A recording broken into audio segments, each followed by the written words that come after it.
کوفته کباب با پوره سیب زمینی به سبک من. بریم درستش کنیم.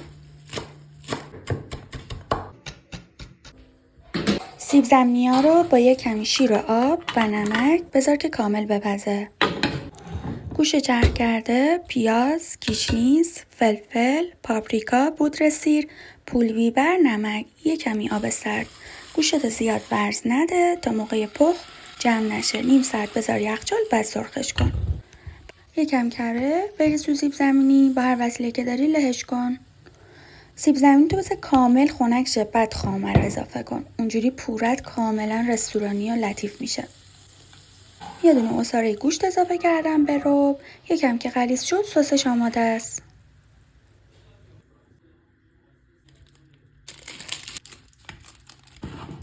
بذار که پنیرش آب شه. غذای ترکیتون آماده است. خیلی خوشمزه است.